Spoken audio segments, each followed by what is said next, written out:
स्वागत है आपका वयस्क बाइबल अध्ययन में। इस सप्ताह हम पाठ 4 पढ़ेंगे, जुलाई 20 से 26 के लिए। शीर्षक है दृष्टांत। साबत अपराह्न जुलाई 20 के लिए। इस सप्ताह के पाठ के लिए पढ़े मरकुस 4 का 1 से 34, याकूब 1 का 21, यशायाह 6 का 1 से 13, भजन 104 का 12, दानियल 4 का 10 से 12। याद वचन लिया गया है मरकुस 4 का 24 और 25 से। फिर उसने उनसे कहा, चौकस रहो कि क्या सुनते हो। जिस नाप से तुम नापते हो उसी नाप से तुम्हारे लिए भी नापा जाएगा और तुमको अधिक दिया जाएगा।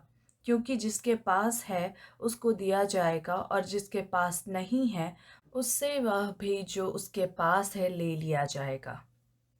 इस सप्ताह का अध्ययन मरकुस 4 के दृष्टांतों पर है। मरकुस रचित सुसमाचार में किसी भी संयुक्त समाचार यानी कि मत्ती, मरकुस और लूका की तुलना में सबसे कम दृष्टांत है। कई वर्षों से विद्वानों ने यीशु के दृष्टांतों के अर्थ और व्याख्या पर बहस की है।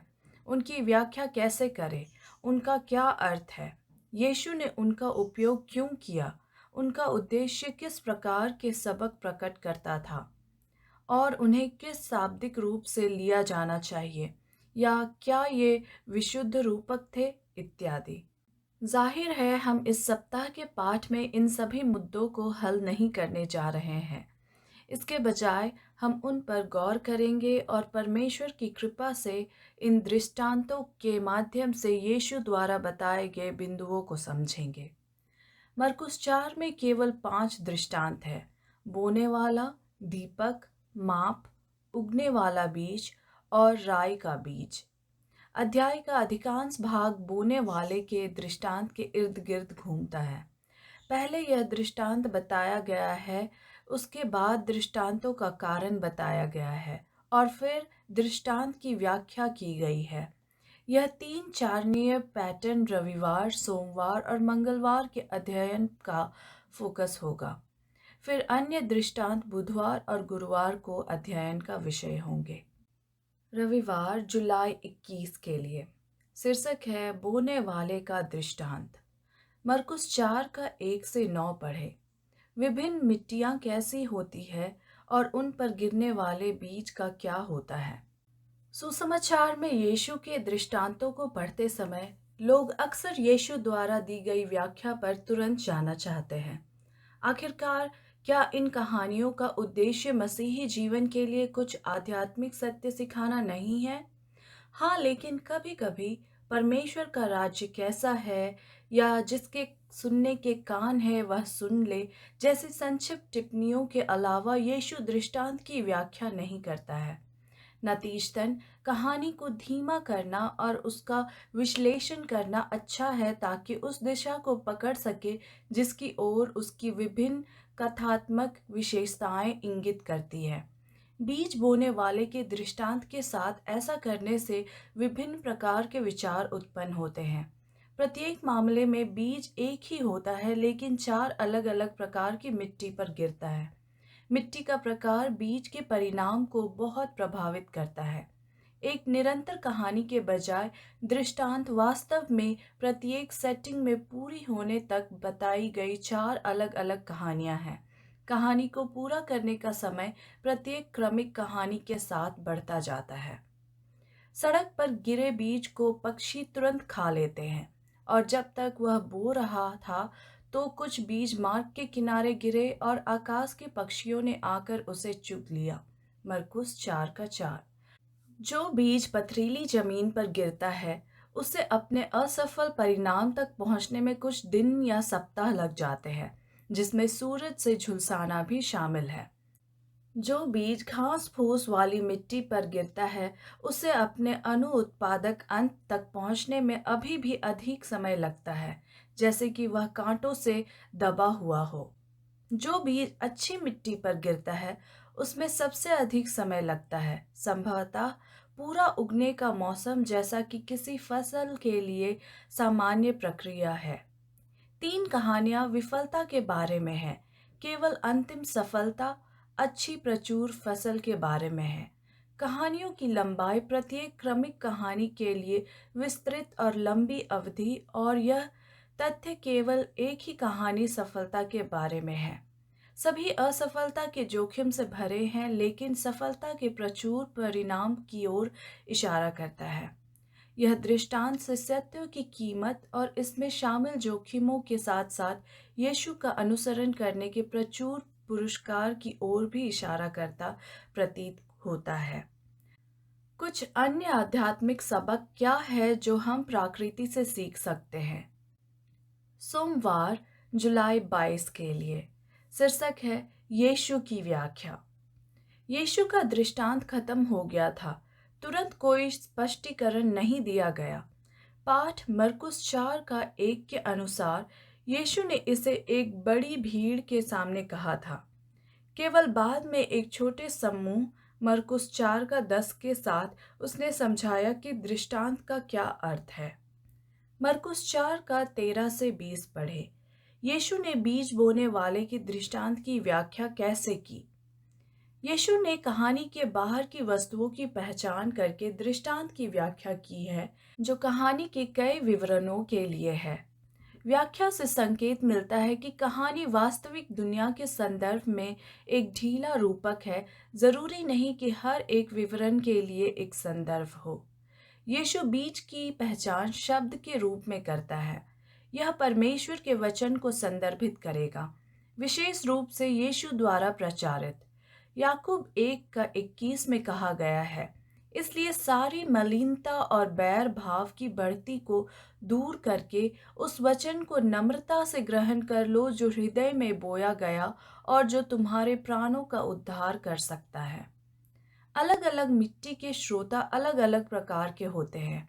यीशु की व्याख्या में हर कोई वचन सुनता है, अर्थात सभी प्रकार की मिट्टी में बीज बोए जाते हैं, लेकिन ग्रहणता अलग है।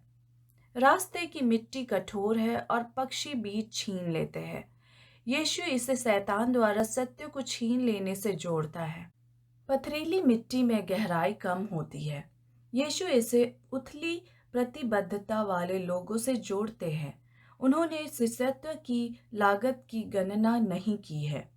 खरपतवार वाली मिट्टी उस पर बोए गए बीज को दबा देती है। यीशु बताते हैं कि यह जीवन और धन की चिंताओं को दर्शाता है जो वचन को दबा देते हैं, परंतु अच्छी भूमि उन लोगों के लिए है जो वचन सुनते हैं और उसे ग्रहण करते हैं, ताकि वह बढ़े और प्रचुर मात्रा में फसल उत्पन्न करे। सबसे लंबी व्याख्या पथरीली जमीन और घास फूस वाली जमीन के लिए है। पथरीली जमीन के श्रोताओं का वर्णन करते समय यीशु विपरीत तत्वों की ओर इशारा करता है। वे आनंद के साथ वचन प्राप्त करते हैं, लेकिन अस्थायी शिष्य है। जब जुल्म होता है तो वे गिर जाते हैं। नीरस जमीन सुनने वाले एक विरोधाभास है। वे कठिन समय के कारण नहीं बल्कि अच्छे समय के कारण भटक जाते हैं। उनका ध्यान परमेश्वर के राज्य के बजाय दुनिया की चीज़ों पर होता है। उनकी सोच और चिंताएं इस बात के इर्द गिर्द घूमती है कि दुनिया क्या पेश कर सकती है। अपने जीवन पर विचार करें। क्या रास्ते वाली पथरीली जमीन या घास फूस वाली जमीन की कोई विशेषता आपके अनुभव में आ रही है? यह आपके अनुमान से कहीं अधिक सूक्ष्मता से घटित हो सकता है। यदि आवश्यकता हो तो आप परिवर्तन के लिए क्या विकल्प चुन सकते हैं? मंगलवार, जुलाई 23 के लिए शीर्षक है दृष्टांतों का मतलब। मरकुस 4 का 10 से 12 पढ़े। यीशु ने दृष्टांतों में क्यों शिक्षा दी? इन आयतों को सही तौर पर पढ़ने से यह आभास होता है कि यीशु ने बाहरी लोगों को अंधेरे में रखने के लिए दृष्टांतों में शिक्षा दी थी, लेकिन ऐसा दृष्टिकोण मरकुस में कहीं और यीशु के कार्यों के साथ फिट नहीं बैठता है। मरकुस 3 का 5 और 6 में यीशु धार्मिक अगुओं के कठोर हृदयों से दुखी है। मरकुस 3 का 22 से 30 में यीशु शास्त्रियों के तर्कों को गंभीरता से लेते हैं और विस्तार से बताते हैं कि वे गलत क्यों हैं। मरकुस 12 का 1 से 12 में धार्मिक अगुए समझते हैं कि किराएदारों के बारे में यीशु का दृष्टांत उनके बारे में है। यह वास्तव में एक चेतावनी है कि उसके खिलाफ उनकी साजिश किस ओर जा रही है और इसके भयानक परिणाम होंगे। यदि उसे उनकी चिंता ना होती तो वह उन्हें चेतावनी ना देता। नतीजतन यहाँ मरकुस 4 में यीशु के शब्दों को यह पहचानने के लिए करीब से देखने की ज़रूरत है कि उनका मुद्दा क्या है। यीशु यानी कि यशायाह 6 का 9 और 10 की व्याख्या कर रहा है। यशायाह 6 का 1 से 13 पढ़े। यहाँ यशायाह के साथ क्या होता है और उसे इस्राएल को क्या संदेश देने के लिए दिया गया है। यशायाह मंदिर में परमेश्वर का दर्शन देखता है और परमेश्वर की महिमा और अपनी अशुद्धता से अभिभूत हो जाता है। परमेश्वर उसे शुद्ध करता है और उसे एक चौंकाने वाला संदेश देता है, बिल्कुल मरकुस की तरह। यह यशायाह के बाकी हिस्सों से मेल नहीं खाता है और जहाँ परमेश्वर के लोगों के लिए बहुत आराम है। यशायाह 6 में संदेश जागते हुए लोगों को झकझोरने के लिए है ताकि वे अपने बुरे कामों से फिर जाएं। मरकुस में यीशु के शब्दों को समझने की कुंजी मरकुस 3 का 35 में पाई जाती है। यीशु के शब्दों और शिक्षाओं को समझने के लिए व्यक्ति को परमेश्वर की इच्छा पूरी करनी चाहिए। मरकुस 3 का 35। यह उस व्यक्ति को यीशु के परिवार में लाता है जिन्होंने पहले ही निर्णय कर लिया है कि यीशु शैतान के वश में है। वे नहीं सुनेंगे। यशायाह 6 से यीशु के उदाहरण का मुद्दा यह नहीं है कि परमेश्वर लोगों को अलग कर रहा है, बल्कि यह है कि वे उनके स्वयं के पूर्व कल्पित विचार और हृदय को कठोरता उन्हें बचाने वाले सत्य को स्वीकार करने से रोकती है। यह सत्य बीज बोने वाले के दृष्टांत की व्यापक अवधारणा है और हर कोई चुनता है कि किस प्रकार की मिट्टी होनी चाहिए। सभी स्वयं निर्णय ले कि यीशु के प्रति समर्पण करेंगे या नहीं। अंत में हम सब चुनाव करते हैं। बुधवार जुलाई 24 के लिए शीर्षक है दीपक और मापने की टोकरी। मरकुस 4 का 21 से 23 पढ़े। दीपक के दृष्टांत में यीशु का विशेष जोर किस पर है? यीशु के समय में दुनिया के उस हिस्से में घर आकार और निर्माण में भिन्न भिन्न थे। यह सब स्थान और धन पर निर्भर करता था। घर एक आंगन के चारों ओर बनाए जाने वाले ग्रीक पैटर्न का पालन करने लगे, लेकिन परिष्कार के विभिन्न सत्रों के साथ, या फिर यीशु किसानों के छोटे घरों के बारे में बात कर रहा होगा। बड़ा घर या छोटा घर, मुद्दा सिद्धांत है। एक दिन यीशु के बारे में सच्चाई सामने आएगी। यीशु मरकुस 4 का 21 में 2 प्रश्न पूछता है। पहला व्यक्ति नकारात्मक उत्तर की अपेक्षा करता है। दीपक को टोकरी के नीचे या बिस्तर के नीचे रखने के लिए नहीं लाया जाता है ना? दूसरा प्रश्न सकारात्मक उत्तर की अपेक्षा करता है। इसे दीवट पर रखने के लिए लाया जाता है ना? यीशु अपनी बात को कहने के लिए एक बेतुका लगभग विनोदी परिदृश्य प्रस्तुत करते हैं। दीपक रोशनी देने के लिए होता है, नहीं तो वह अपना उद्देश्य खो देगा। मरकुस 4 का 22 रहस्यों को सार्वजनिक किए जाने के संदर्भ में दृष्टांत की व्याख्या करता है। जिस किसी का ईमेल या कंप्यूटर है का किया गया है, वह रहस्यों के सार्वजनिक होने के बारे में जानता है। लेकिन यीशु किस बारे में बात कर रहा है? वह सुसमाचार है। मरकुस 4 का 24 और 25 पढ़े। तौलने की टोकरी के दृष्टांत से यीशु क्या शिक्षा दे रहा है? दुनिया के कई स्थानों पर ताजी उपल खुले बाजारों में बेची जाती है। विक्रेताओं के पास आमतौर पर उनके द्वारा बेचे जा रहे उत्पाद को मापने के लिए एक उपकरण होता है। ऐसे विक्रेताओं की यह एक आम प्रथा है कि वे बिक्री में थोड़ा और जोड़ देते हैं ताकि खरीदार को यह महसूस हो सके कि उसके साथ उचित व्यवहार किया जा रहा है। सत्य के प्रति खुलेपन की बात कहने के लिए यीशु ने इस बात पर ध्यान दिया कि अच्छे विक्रेता खरीदारों के साथ कैसा व्यवहार करते हैं। यदि कोई खुला है और प्रकाश का अनुसरण करता है तो उसे और भी अधिक मिलेगा, परंतु यदि वह प्रकाश को अस्वीकार करता है तो जो कुछ उनके पास पहले था वह भी छीन लिया जाएगा। हम इस सिद्धांत को बेहतर ढंग से कैसे सीख सकते हैं कि आप जिस माप का उपयोग करते हैं वह आपके लिए भी उपयोग किया जाएगा। दूसरों के साथ अपने सभी व्यवहारों में इसके बारे में सोचें। बृहस्पतिवार जुलाई 25 के लिए शीर्षक है बीज उगाने के दृष्टांत। मरकुस 4 का 26 से 29 पढ़े। इस दृष्टांत का असल उद्देश्य क्या है? मरकुस के अधिकांश सुसमाचार में मत्ती या लूका या दोनों में समानताएं हैं, लेकिन इस दृष्टांत में ऐसा मामला नहीं है। यह मरकुस के लिए अद्वितीय है। इस संक्षिप्त दृष्टांत का फोकस बढ़ती प्रक्रिया पर है। यीशु संकेत करता है कि परमेश्वर का राज्य इसी प्रकार कार्य करता है। मनुष्य को एक भूमिका निभानी है, लेकिन वास्तविक विकास परमेश्वर का कार्य है। यह कोई अंतहीन प्रक्रिया नहीं है। अनाज के पकने के साथ ही कहानी का अचानक अंत हो जाता है। ठीक वैसे ही मसीह की दूसरी बार वापसी अचानक हमारे विश्व के इतिहास का अंत कर देगी। मरकुस 4 का 30 से 32 पढ़े। राई के बीज के दृष्टांत का खास जोर क्या है? यह दृष्टांत इस बात पर जोर देता है कि कैसे कोई बहुत छोटी चीज बड़े होकर उल्लेखनीय रूप से बड़ी हो जाती है। सरसों के बीज का व्यास आमतौर पर 1 से 2 किलोमीटर यानी कि 39 से 79 इंच होता है। यहाँ वर्णित पौधा संभवतः काली सरसों, जिसका नाम ब्रेसिका नाइग्रा है, जिसमें छोटे बीज 1 ग्राम से 700 से अधिक बीज होते हैं। हालांकि दुनिया में सबसे छोटे बीज नहीं है, फिर भी वे काफ़ी छोटे हैं, खासकर उनके द्वारा उत्पादित पौधों की तुलना में, जो 3 किलोमीटर यानी कि 10 फीट तक बड़ा हो सकता है।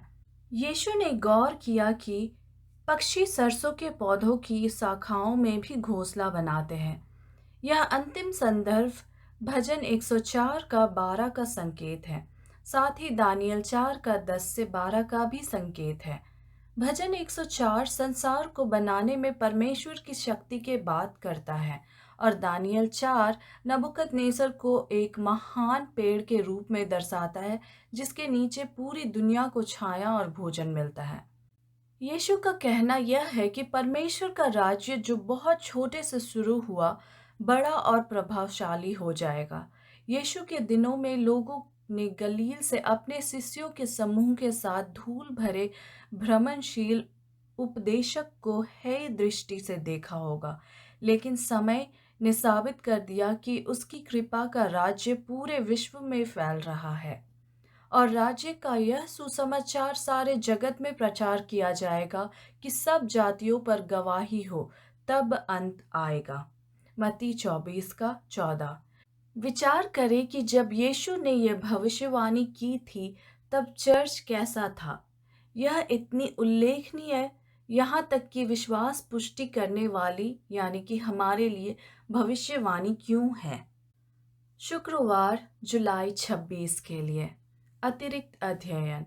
Read Ellen G White, the sower went forth to sow, page number 33 to 61 in Christ object lessons. परमेश्वर की सेवा में पूर्णता ही सच्ची पवित्रता है। यही सच्चे मसीही जीवन का नींव है। मसीह अभिभाजित सेवा के लिए एक संपूर्ण समर्पण की मांग करता है। वह हृदय, मन, आत्मा, ताकत की मांग करता है। स्वयं को पोषित नहीं करना है। जो अपने तक ही जीता है वह मसीही नहीं है। प्रेम क्रिया का सिद्धांत होना चाहिए।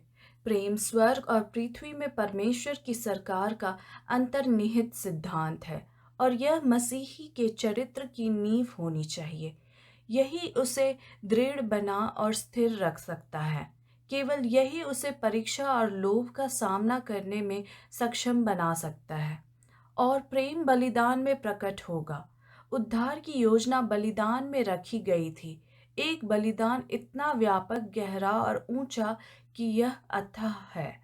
मसीह ने हमारे लिए सब कुछ दे दिया, और जो लोग मसीह को ग्रहण करते हैं वे अपने मुक्तिदाता के लिए सब कुछ बलिदान करने के लिए तैयार होंगे।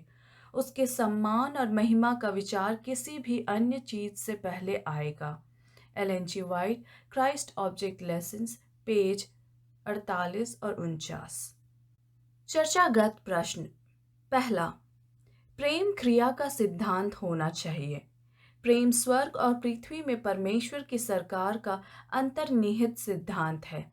क्रूस इस अद्भुत सत्य को हमारे सामने कैसे प्रकट करता है? हम अपने जीवन में इस प्रकार का प्रेम कैसे दर्शा सकते हैं? हमें ऐसा क्यों करना चाहिए?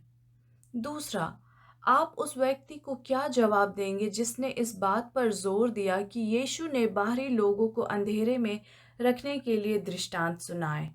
यीशु जो प्रत्येक मनुष्य के लिए मरा, देखे पहला यूहन्ना 2:2, जानबूझकर उन लोगों को अंधेरे में क्यों रखेगा जिन्हें बचाने के लिए वह क्रूस पर मरा था? तीसरा, दीपक दीवट पर होना चाहिए, टोकरी के नीचे नहीं। मरकुस 4:21। इस सिद्धांत को अपने स्थानीय समुदाय के साथ अपने चर्च के जुड़ाव पर लागू करें। आप प्रकाश को और ऊपर कैसे उठा सकते हैं? चौथा, बढ़ते बीज के दृष्टांत पर विचार करें। मरकुस 4:26 से 29। सुसमाचार के बीज को बढ़ने में मदद करने में मनुष्य क्या भूमिका निभाता है और परमेश्वर क्या भूमिका निभाता है? हालांकि हम स्पष्ट रूप से एक भूमिका निभाते हैं, फिर भी हम यह कैसे सुनिश्चित कर सकते हैं कि हम पूरी तरह से परमेश्वर पर निर्भर हैं? क्या पूर्ण निर्भरता का यह रवैया शायद उस चीज का हिस्सा हो सकता है जो हमें विकसित होने के लिए करने की जरूरत है? धन्यवाद। परमेश्वर आपको आशीष दे।